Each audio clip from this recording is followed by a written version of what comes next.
জোবাইদা, এই ভাই second year বা সেকেন্ড সেমিস্টার থেকে পড়াশোনা শুরু করেছেন। আমি এই সময় এসে অনেক পরে এসে এত বিশাল সাগর কিভাবে কভার করব? আপনার কি অনার্স মাস্টার দোনোটা শেষ হয়ে গেছে? জি। বিয়ে করছেন? জি। বাচ্চা কাচ্চা আছে?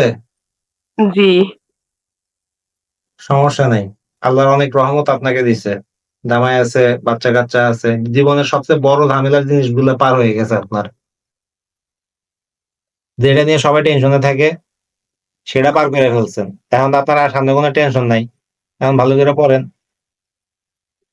ভোরবেলা পড়বেন, বুঝছেন? আপনার যেহেতু সংসার আছে, অনেক রেসপন্সিবিলিটি থাকে, আমি আপনাকে পরামর্শ দিব যে, যেহেতু আ- আহ, এগুলা কিন্তু কখনোই মনে করবেন, আপনার সন্তান আছে, আপনার হাজবেন্ড আছে, আপনার সংসার আছে, এটা আল্লাহর অশেষ রহমত। এটা মনে আমার করে আপনি পড়বেন। সাথে চাকরিও আছে। ছোটখাটো চাকরি আছে, তাহলে তো আরো বেশি রহমত। পড়বেন আপনি, আপনি এগুলো সবকিছু মেনটেন করেও কিভাবে পড়বেন, এখন আপনার প্রশ্ন হচ্ছে এটা। ভাই আমি একটা কথা প্রথমে আপনাদেরকে বলছি, আবারও বলতেছি, বিসিএস ক্যাডার হইতে আপনার ডেইলি 2 ঘন্টা পড়বেন, খালি ভাই 2 ঘন্টা, আর কিছু লাগবে না। কিন্তু এই 2 ঘন্টা এমন ভাবে পড়বেন, দুনিয়ার আর কোনো কিছুর সাথে আপনার কোনো সম্পর্ক থাকবে না। এবং 2 ঘন্টা, প্রতিদিন 2 ঘন্টা, কোনোভাবে 1 মিনিটও কম হবে না। এবং আজকে 2 ঘন্টা পড়ছেন, কালকে মনে করেন কোনো কারণে 1 ঘন্টা পড়তে পারেন নাই, পরের দিন আপনি 3 ঘন্টা পরে সেই 2 ঘন্টা কভার করে দিবেন। এভাবে কন্টিনিউয়াসলি আপনি 6 মাস পড়েন। আপনার যদি চাকরি না হয়, আপনি আমাকে বলিয়েন। আমি যেটা ফলো করছি, আমাকে আমার খালাতো ভাই, তিনিও একজন বিসিএস ক্যাডার, 24 বিসিএস এর, উনি আমাকে বলছে তুই খালি 2 ঘন্টা করে পড়বি। আমি প্রচুর টিউশনি করাইছি, প্রচুর কিছু করছি, আমার ডেইলি 7টা 8টা টিউশনি করাইতে হয়েছে। এত সময় আমি পাইতাম না, আমি এসে কি করতাম, ওই আহ, এরকম করেই 2 ঘন্টার টাইম বের করে ফেলছিলাম, 2 ঘন্টা টাইম বের করে, এবং দাঁত কামড়ে পড়ালেখাটা করছি। 2 ঘন্টা কোনোভাবে আমি ছাড় দিইনি।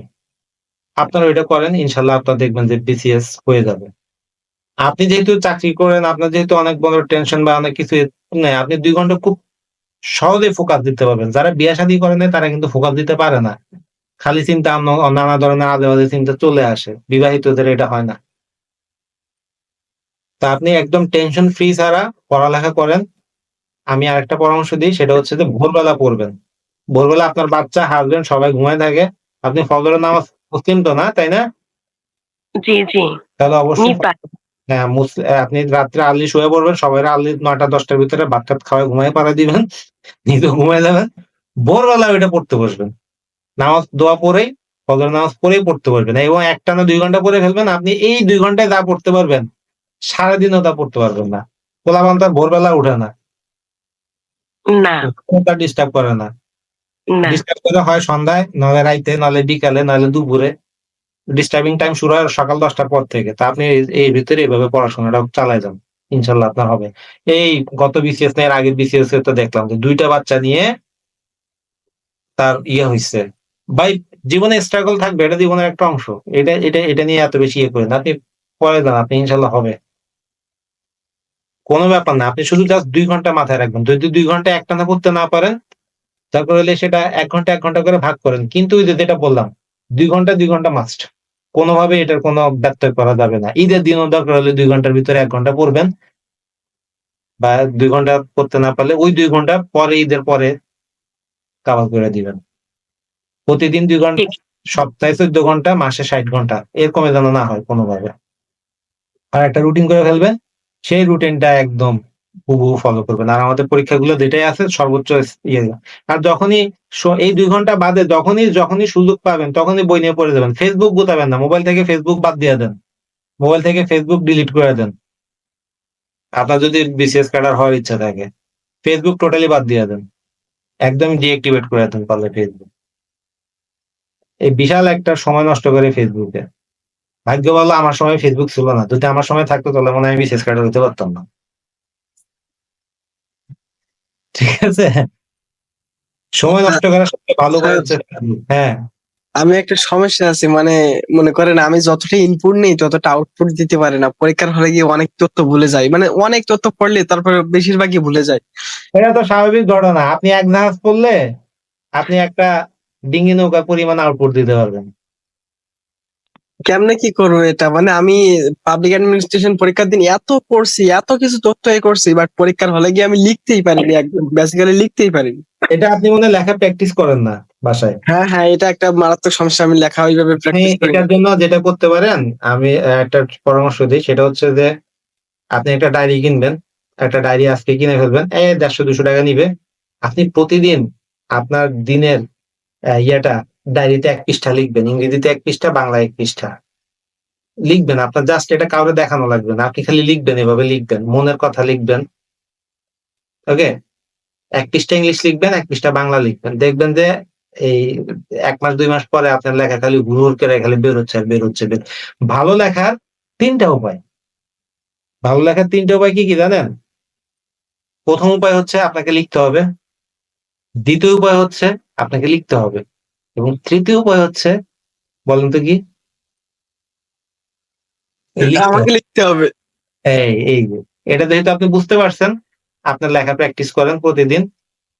ওকে? হয়ে যাবে ইনশাআল্লাহ। সমস্যা নেই। বাংলায় পড়ে সিজিপিএ কেমনে একটু ভালো করব? বাংলায় পড়ে তো সিজিপিএ ভালো করা আরো বেশি সহজ। বাংলা কি কোন সাবজেক্ট? কোন ইউনিভার্সিটিতে? Sorry, sir, Shahjalal university first year. First time. তো এটা তো অবশ্যই খুবই ভালো একটা ইউনিভার্সিটিতে আছেন আপনি। আপনি বাংলায় প্রথমত যেটা করবেন যে আপনার টেক্সট বই ভালো করে পড়বেন। বাংলা ভালো করার সবচেয়ে ভালো উপায় হচ্ছে আপনার টেক্সট বই ভালো করে পড়তে হবে। যে উপন্যাসটা আছে, এই উপন্যাসটা আপনি আগে ১ম এ আগাগোড়া যা বুঝেন পড়ে ফেলবেন। কবিতাগুলো আছে, বুঝেন বা না বুঝেন পড়ে ফেলবেন। ব্যাকরণ যা আছে এগুলো একটু বিগত বছরগুলোর প্রশ্নের ইয়েগুলো নিয়ে ডিটেইলস পড়ে ফেলবেন। দেখবেন যে আপনার রেজাল্ট এমনি ভালো হয়ে গেছে। আর ওই যে লেখালেখির প্র্যাকটিস, আপনি কিছু আরেকটা জিনিস হচ্ছে যে বাংলাতে যেহেতু আপনার কবিতা, উপন্যাস এরকম নানা কিছু থাকে, এখানে আপনি একটা নোট করবেন যে মনে করেন আপনার আপনার এই যে ইয়ার ফাইনালে পাঠ্য কি আছে? দেখুন একটা কোর্সের নাম বলেন তো? স্যার, আমাদের এখন ইয়ার ফাইনালে এবার আছে আপনার শ্রীকান্ত উপন্যাস আছে, 5টা কোর্স আছে টোটাল। উপন্যাস, বাংলা উপন্যাস, আধুনিক বাংলা উপন্যাস এক, হ্যাঁ, আধুনিক বাংলা কবিতা এক, আর আধুনিক বাংলা আচ্ছা, সাহিত্যের ইতিহাস। আচ্ছা, আচ্ছা। তো বাংলা সাহিত্যের ইতিহাসের ক্ষেত্রে আমি বলব যে বাংলা সাহিত্যের ইতিহাসের সব ইনফরমেশন আপনি মনে রাখতে পারবেন না। আপনি বাংলা সাহিত্যের ইনফরমেশন, হিউজ ইনফরমেশন, কিন্তু কিছু বেসিক ইনফরমেশন আপনাকে মাথায় রাখতে হবে। বাংলা সাহিত্যের ইতিহাস কি আধুনিক যুগ না মধ্যযুগ না প্রাচীন যুগ? হ্যাঁ, আধুনিক যুগ। আধুনিক যুগ হলে আধুনিক যুগের অন্যতম কবি সাহিত্যিক কে আছে? ঈশ্বরচন্দ্র বিদ্যাসাগর, মাইকেল মধুসূদন দত্ত, রবীন্দ্রনাথ ঠাকুর। এরকম করে আপনি যে বিসিএস এর সিলেবাসের সাথে যারা যে রাইটারদের ইয়েগুলো কথাগুলো আছে আধুনিক যুগে, তাদের কথাগুলো ইনফরমেশন গুলো আপনি একটা শর্ট নোট তৈরি করবেন। শর্ট নোটটা হচ্ছে যে রিভিশন নোট। মনে করেন আপনি ঈশ্বরচন্দ্র বিদ্যাসাগরের ডিটেলস জীবনী পড়ে ফেললেন। জীবনী পড়ে ফেলে এখানে কিছু উল্লেখযোগ্য তার যে লেখনীগুলো আছে, আপনি জাস্ট টার্গেট করবেন যে সবগুলো মনে রাখতে পারবেন না। যেটা আপনি মনে রাখতে পারবেন, যে বিষয়গুলো মনে রাখতে পারবেন সেটা একটা নোট করবেন। ওইটাই বারবার রিভিশন দিবেন। ওকে? আবার মনে করেন আপনার উপন্যাস। মনে করেন আপনি শ্রীকান্ত উপন্যাস। শ্রীকান্ত উপন্যাস থেকে বাইসা ১০টা ডায়লগ নোট করে ফেলবেন। ১০টা ডায়লগ এবং ঝাড়া মুখস্থ করবেন। এই 10টা ডায়লগ কি করবেন? পরীক্ষার পরীক্ষার খাতায় খাতা লিখে দেবো। প্রশ্ন যাই আসুক না কেন এই 10টা ডায়লগ ওখানে লিখে দিবেন। মানে ওই যে কুমিরের গল্পের মতো ওখানে ঢুকাই দিবেন। কুমিরের গল্পটা জানেন? না, কোন গ্রুপ, কোন কুমির মানে শুনছি কুমিরের হয়তো, গল্পটা কিন্তু কোন জানেন না? কুমির তো কুমিরের গল্প আমি বলি, এটা বিসিএস এ কাজ লাগবে আপনাদের। কুমিরের গল্পটা হচ্ছে এরকম, ইমরান ভাই আছেন কিনা? পারলে এইভাবে এটা একটু কাট করে আলাদা একটা পোস্ট করে দিন। ঠিক আছে, বলেন। কুমিরের গল্প হচ্ছে যে এটা আপনাদের বিসিএস এও কাজ লাগবে। আপনাকে ১ম এ করতে হবে কি কিছু ইনফরমেশন ঝাড়া মুখস্থ করতে হবে। সেই ইনফরমেশন সেটা বিভিন্ন ধরনের তথ্য হতে পারে, সাল হতে পারে, বিভিন্ন চার্ট হতে পারে, বিভিন্ন কোটেশন হতে পারে, বিভিন্ন বইয়ের নাম হতে পারে, কিছু বিভিন্ন আ এ এ উক্তি হতে পারে, কবিতার লাইন হতে পারে, গানের লাইন হতে পারে। তো সেগুলো একদম ঝাড়া মুখস্থ করবেন এবং এগুলো কুমিরের গল্পের মতো করে আপনারা পরীক্ষার খাতাতে মানে ঢুকিয়ে দিবেন। কিভাবে ঢুকাবেন? গল্পটা হচ্ছে এরকম, এক স্টুডেন্ট পড়ালেখা করে না। তো পড়ালেখা যখন করে না তখন তার টিচার তাকে অনেক রিকোয়েস্ট করে বলল যে, "তুই বেটা পড়ালেখা করিস না। যেভাবেই হোক তুই একটা রচনা যদি না শিখস তাহলে তো আমার শিক্ষক জীবনটা একদম ব্যর্থ হয়ে যাবে। অনেক বুঝা ঠোকানোর পরে তো স্টুডেন্ট বলে যে আচ্ছা ঠিক আছে স্যার, আমি আপনার প্রতি দয়া করে আমি একটা কিছু শিখবো। বলেন স্যার কি শিখবো? তো স্যারে বলতেছে তুই একটা রচনা শিখ। বলে স্যার কোন রচনা শিখবো? কয়, তোর যেটা খুশি সেটা শিখ, কোনো সমস্যা নাই। স্টুডেন্ট বললে আচ্ছা ঠিক আছে স্যার, আমি রচনা শিখে আসবো একটা। পরের দিন আসছে, কয় শিখছিস রচনা? কয় কি রচনা শিখছিস? কয় স্যার আমি কুমিরের রচনা শিখছি। কয় ঠিক আছে বল কুমিরের রচনা। বলে কুমির একটা ভয়ঙ্কর প্রাণী, কুমিরের বড় বড় দাঁত, বড় বড় চোখ, হ্যাঁ, বড় লেজ, খাঁজ কাটা শরীর। তো এভাবে কুমিরের কথা বলছে। তখন স্যারে তো বলে যে তুই তো একটা রচনা শিখে ফেলছিস, আরেকটা রচনা শেখ। এখন তো তোর পরীক্ষাতে গরু রচনা আসবে, তুই একটা গরু রচনা শিখে আয়। বলে যে আচ্ছা ঠিক আছে স্যার, একটা যখন শিখে ফেলছি বাকি আরেকটা শিখে ফেলবো আরকি। ওকে। তো স্যারকে পরের দিন এসে বলে যে, "শিখছিস গরু রচনা?" কয়, "জি স্যার শিখছি।" কয়, "বল গরু রচনা কি?" বলে যে, "গরু একটি গৃহপালিত প্রাণী, গরু ঘাস খায়। গরু ঘাস খাইতে, খাইতে একদিন নদীর পাড়ে চলে গেল। নদী থেকে হঠাৎ করে একটা কুমির উঠে আসলো। কুমিরের বড়, বড় দাঁত, বড়, বড় চোখ, খাঁজ কাটা লেজ।"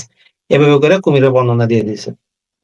তো স্যারের তো এখন আরে এটা তো সমস্যা। বলে যে, "আচ্ছা ঠিক আছে, তুই কালকে গরুও না ইয়েও না, তুই কালকে বাংলার নদ-নদী নিয়ে একটা রচনা শিখে আসবি।" তো "কোনো সমস্যা নাই স্যার, আমি কালকে শিখে আসবো।" তো বলে যে, "আচ্ছা ঠিক আছে।" তো বলে যে পরের দিন সে কি করছে? বলে, "স্যার শিখছিস?" কয়, "হ্যাঁ শিখছি।" "বল।" কয়, "বাংলাদেশ একটি নদীমাতৃক দেশ। বাংলাদেশে অনেক নদ-নদী আছে। নদীতে অনেক কুমির আছে। কুমিরের বড়, বড় দাঁত, বড়, বড় চোখ, খাঁজ কাটা শরীর।" এখন স্যারে তো বলে যে, "আরে এ তো সমস্যা। এরে যেটাই দেই সেটা দিয়ে কুমির নিয়ে আসে। কাহিনী তো খারাপ হয়ে যাচ্ছে।" পরে এসে বলল যে কি, "তাহলে তুই এক কাজ কর।" স্যার অনেক চিন্তা ভাবনা করে বলল যে, "তুই পলাশির যুদ্ধ নিয়ে একটা রচনা শিখে আয়।" কয়, "জি স্যার, কোন সমস্যা নাই। আমি পলাশির যুদ্ধ নিয়ে শিখে আসবো।" পরের দিন স্টুডেন্ট আসে, "বল পড়া।" বলে, "স্যার পলাশির যুদ্ধ, বাংলাদেশে পলাশির যুদ্ধের কারণে বাংলার স্বাধীনতার সূর্য অস্তমিত হয়। দীর্ঘ ২০০ বছর আমরা পরাধীনতার শিকল পরে থাকি। সিরাজউদ্দৌলা মীর জাফরকে বিশ্বাস করে খাল কেটে কুমির এনেছিল। কুমিরের বড়, বড় দাঁত, বড়, বড় চোখ, বড়, বড় খাঁজ কাটা শরীর।" এটা শুনে তো স্যার ওখানে ফিট। ওকে, আমি এখন যেটা বলতে চাইছিলাম, এভাবে তো আর আপনারা সবসময় ইনফরমেশন ইয়ে করতে পারবেন না। তবে ওই যে আপনি আগে বাছাই করে স্টাডি করে কিছু ইনফরমেশন এখন থেকে আপনার মাথায় রাখতে হবে। বিভিন্ন কোটেশন আপনার মাথায় রাখতে হবে। এগুলো যখনই যেখানে যাবেন সেখানে ওই পুশ করে দিবেন। ঠিক আছে? ওখানে একদম করে একটু, একটু করে ইনপুট করে দিয়ে দিবেন। দেখবেন যে আপনার লেখাটার মান অনেক ভালো হইছে। কোটেশন দিবেন সুন্দর করে নীল কালি দিয়ে ইনভার্টেড কমার ভিতরে আলাদাভাবে ইয়ে করে লিখবেন। হ্যাঁ? তাহলে দেখবেন যে একটা আলাদা মার্কস কিন্তু আপনার চলে আসবে, ক্যারি করবে এইসব জিনিসে। স্যার আমরা অনেক বাংলা সাহিত্যের আধুনিক যুগের ইতিহাসে একটা সমস্যা হচ্ছে কি, মানে মনে করেন একজন লেখকের প্রবন্ধ আছে, গল্প আছে, আবার ছোট গল্প আছে, আবার উপন্যাস আছে। এখন এই নামগুলো মনে রাখতে খুব প্রবলেম হচ্ছে। প্রবন্ধ মুখস্থ করলে উপন্যাসের সাথে গুলিয়ে যাচ্ছে, উপন্যাস মনে করলে আবার আছে। সেজন্য বললাম তো আপনার সবগুলা মুখস্থ করবেন না। আপনাকে কয়েকটা জিনিস আপনি বেছে, বেছে যেটা, যেটা আপনার মনে রাখতে সহজ হয়, মনে রাখা সহজ হবে, এরকমগুলা আপনি ভালো করে শিখে ফেলবেন। ঠিক আছে? ওগুলা নিয়ে আপনি আলোচনা করে ওকে দিবেন। স্যার। আপনি সবগুলা যদি মুখস্থ করতে যান তাহলে কিন্তু আপনি পারবেন না। আপনার স্যাররা ভাই, স্যাররা আপনার কাছে কি চায়? স্যাররা আপনার কাছে চায় যে পোলাটা পড়ছে কিনা, টেক্সটটা কি সে লিখছে কিনা। এই জিনিস যদি স্যারদেরকেও লিখতে দেয়, আমাদের ইউনিভার্সিটির স্যারেরা, আমি তাদের প্রতি যথেষ্ট সম্মান রেখে বলতে চাই, অনেক ভালো স্যার আছে। তবে আমি যতটুকু দেখছি পাবলিক ইউনিভার্সিটিতে যেভাবে দলীয়করণ করা হইছে, আমাদের ওই স্যারেরাও এগুলো লিখতে পারবে না। আমার একটা ব্যক্তিগত অভিজ্ঞতা বলি। আমার এক বন্ধু পাবলিক আমাদের যে ব্যাচের যে ফার্স্ট বয় ছিল, সে ফার্স্ট বয় আমরা জানা মতে ৳১২,০০,০০০ খরচা করছে সে ইউনিভার্সিটির টিচার হওয়ার জন্য। সে মুখস্থ বিদ্যা লিখতো। মুখস্থ মানে মুখস্থ ঠোঁটস্থ এভাবে লিখতো। তো সে আমার বিসিএস ক্যাডার হওয়ার পর আমাকে বলে যে, "আমি বান্দরবানে থাকি। আমি বান্দরবানের ছেলে।" মনে করছে বান্দরবানের কোটা আছে। আসলে তো এরকম কোনো কোটা নাই। বান্দরবানের যারা পাহাড়ি তাদের জন্য কোটা আছে। আমরা যারা বাঙালি, বাঙালিদের জন্য কোনো কোটা নাই। তো সে বলে যে, "তুই বাঙালি পাহাড়ি কোটায় তুই বিসিএস ক্যাডার হয়ে অনেক ভাব দেখাচ্ছিস।" এই সেই হাবি-জাবি। আমার কাছে মেজাজ খারাপ হয়ে গেল। আমি বললাম যে, "দেখ, তোর মতো মুখস্থ বিদ্যা আমার নাই। আমি পড়ে শুনে বুঝে শুনে তারপর পরীক্ষার খাতায় লিখছি। হ্যাঁ? আমি কিছু আমার মতো করে আমি লিখছি। আমার যদি ভার্সিটির টিচার হওয়ার ইচ্ছা থাকতো তাহলে ফার্স্ট বয় আমি হইতাম, তুই হইতি না। আর আমার এরকম কোনো কোটা নাই। তুই যদি প্রমাণ করতে পারো যে আমি কোটা দিয়ে আমার বিসিএস হয়েছে, তাহলে আমি বিসিএস চাকরি ছেড়ে দিব। তুই শুধু প্রমাণ করে দেখা দে আমার বিসিএস কোটা দিয়ে হয়েছে। এরপর আর কোনো সে জবাব দেয় নাই। তো সে ওই মুখস্থ বিদ্যা ইয়ে করে সে এরকম, আমাদের ভার্সিটির টিচার গুলো অনেকটা এরকমই। তো তারা অত কিছু দেখে না, আপনি শুধু একটু ভালো করে লিখবেন, ওই কিছু জিনিস যতটুকু পারেন ইনপুট দেওয়ার চেষ্টা করবেন, ওগুলা দিলেই আমার আপনার মার্কস ক্যারি করবে। আপনি কি মনে করেন যে ফার্স্ট বসে একদম হুবহু সবকিছু লিখে দিয়ে আসতেছে, সে এত কিছু লিখতে পারে, তার মাথায় এত একটা, সে একজন কবি 10টা উপন্যাস লিখছে, 10 লিখছে, আপনি 10টা উপন্যাসের নাম মনে রাখতে না পারেন, 3টা 4টা 5টা যে কটা পারেন সেগুলো লিখেন। বাকি আপনার মনে করেন 2টা উপন্যাস আপনার মনে আছে কাহিনী, সেই কাহিনীগুলো নিয়ে একটু আলোচনা করেন। হ্যাঁ, আপনি এভাবে লিখলেন যে মনে করেন রবীন্দ্রনাথের ঘরে বাইরে উপন্যাসটা আপনার জানা আছে ভালো করে, আপনি ওটা নিয়ে ভালো করে লিখলেন। লিখে এরপরে এছাড়াও তিনি আরো চোখের বালি, নৌকাডুবি এরকম আরো কিছু উপন্যাস তিনি লিখেছেন। এভাবে করে জাস্ট ইয়ে করে দিবেন আরকি। এত ভয় পাওয়ার কিছু নেই। আপনি যা করবেন তাই লিখবেন। মনে রাখবেন যে আপনার যা মাথায় যা থাকতেছে, হ্যাঁ? ওই আপনার বাকি বন্ধুদের মাথায় একই অবস্থা। আপনি যদি মনে করেন দূর এগুলো মাথায় মনে থাকতেছে না কেন এই সেই, তাহলে আপনার মনে থাকবে না। আপনি যদি মনে করেন আমি পারবো, ইনশাআল্লাহ আমি পারবো, আমি লিখতে পারবো, যা মনে থাকে তাই লিখবো, তাহলে আপনি অনেক ভালো লিখে দিয়ে আসতে পারবেন। স্যার আমার লাস্ট একটা সলিউশন দেন, একদম লাস্ট। ভাই অনলাইনে অনেক কথা বলে ফেলতেছি, পরে আবার না আমি মামলা টামলা খাই কিনা। না স্যার, এমন কিছু না স্যার। কম্পারিজন বন্ধ করবো কেমনে? মানে আমি নিজের সাথে অন্যরে কম্পারিজন করে ফেলাই, মানে মাঝে মাঝে আর কি। এর জন্য মানে নিজের মেন্টালি প্রচুর ঝামেলা হয়। আচ্ছা, মানে আপনার নিজের সাথে আরেকজনকে তুলনা করেন। হ্যাঁ হ্যাঁ হ্যাঁ, এটাই করি। আর তার তখন হতাশ হয়ে আপনি যায় যে সে তুলনা আমার করেন থেকে না, অনেক ভালো আপনি রেজাল্ট করছে। তুলনা করেন না, আপনি হীনমন্যতায় ভোগেন। এটা তুলনা না। আপনি যেটা মনে করেন যে ও পারতেছে আমি পারতেছি না, হ্যাঁ হ্যাঁ, এটাই এটাই এটাই। তুলনা করা ভালো, নিজেকে আরেকজনের সাথে কম্পেয়ার করা ভালো, তাহলে আপনার নিজের লেভেল সম্পর্কে আপনার একটা ধারণা তৈরি হবে। ওকে, কিন্তু আবার আপনি এটাও ভাববেন না যে সে খুব ব্রিলিয়ান্ট কিছু। একটা জিনিস আপনি সবসময় মনে রাখবেন, আল্লাহ সবাইরে একই মেধা দিয়ে পাঠাইছে।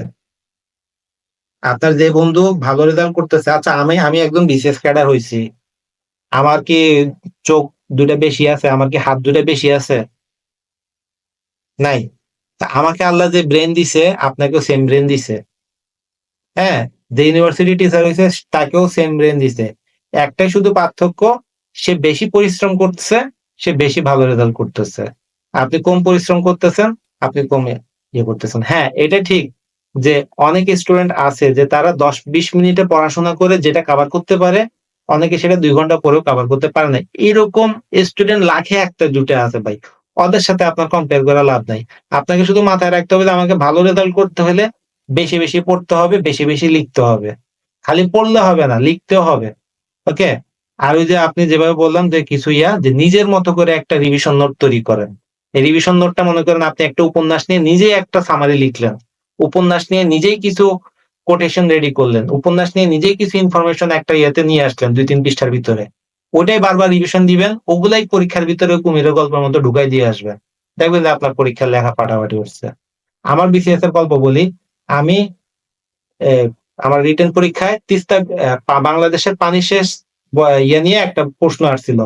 আমি দেখি যে এই প্রশ্ন বাদে আর কোনো প্রশ্ন ইয়ে নেই। এই একটা ইনফরমেশন আমার জানা ছিল, বাংলাদেশের সবচেয়ে বড় সেচ প্রকল্প হচ্ছে কি তিস্তা ব্যারেজ সেচ প্রকল্প।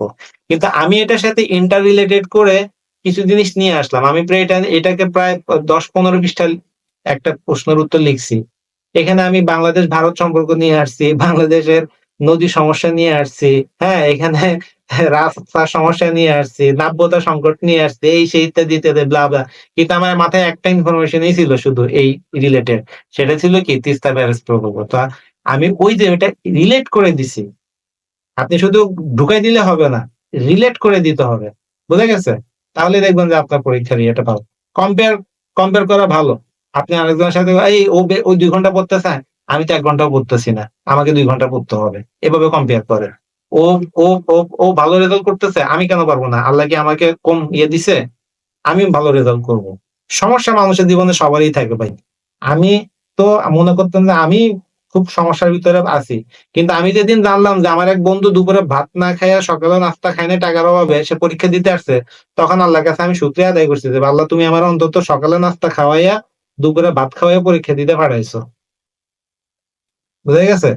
তো এইভাবে আল্লাহর কাছে শুকরিয়া করবেন এবং সবসময় যেটা ইয়ে করবো যে সৃষ্টিকর্তার কাছে শুকরিয়া আদায় করবেন, নিজের প্রতি আস্থা রাখবেন এবং চাইবেন সৃষ্টিকর্তার কাছে চাইবেন যে আমাকে শক্তি দাও। হীনমন্যতায় ভুগবেন না ভাই। আল্লাহ, আপনি মানুষ হিসেবে যখন জন্মগ্রহণ করছেন মনে রাখবেন যে আপনি অসীম সম্ভাবনাময়। সৃষ্টিকর্তা আপনাকে মানুষ হিসেবে জন্ম দিয়েছে তার কোনো বিশাল একটা কাজ দায়িত্ব দিয়ে আপনাকে পাঠাইছে। আপনি যদি যোগ্যতা সম্পন্ন না হতেন তাহলে আপনাকে দায়িত্ব দিয়ে পাঠাইতো না। ওকে, এটা মাথায় রেখে আপনি পড়াশোনা কন্টিনিউ করেন, ইনশাল্লাহ হবে। পরিশ্রম করেন। স্যার অনেক ধন্যবাদ, অনেক ডিস্টার্ব করলাম আজকে। মানে ভালো স্টুডেন্ট। ঠিক আছে তাহলে, ভালো থাকবেন সবাই। এখন তো মনে হয় সেরি টাইম হয়ে গেছে, মনে হয় কয়টা বাজে, 1টা বাজে। আমি এতক্ষণ পর্যন্ত আর কখনো ক্লাস নেইনি অনলাইনে। তো যারা যারা ছিলেন সবাইকে অসংখ্য ধন্যবাদ। ভালো থাকবেন, আল্লাহ হাফেজ।